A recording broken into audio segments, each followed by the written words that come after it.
Harper, yan po yung rocks dyan sa taas ng bundok. Tingnan yung mga rocks niya. May mga puno. Yung sa baba.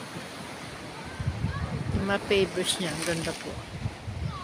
Tingnan yung mga pavers niya. May design. Saka yun po. Yung trees. Nakataas din sa may pavers niya. Pavers siya. Ganda po ng view niya. No? Always beautiful view in Hobart. Surrounded by water. Surrounded by water. Surrounded by water. Surrounded by water. Surrounded po siya ng water. Surrounded po ng mountain and water. Yan po yung view dito. Ang ganda po niya. Ganda po niya. Nag-stop by lang po kami dito dahil pupunta po kami sa Port Arthur.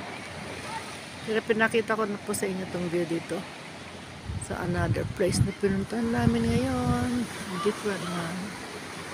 Yan po. Ganda, ganda, ganda, ganda, ganda. Lakas po ng alon. Saka malamig pa rin po.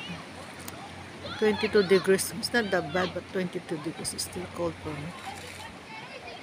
At least it's not windy. It's sunny today. Hindi makulim mo. Thank you po. Susunod na video ulit. Thank you. God bless. Susunod na naman po. Bye.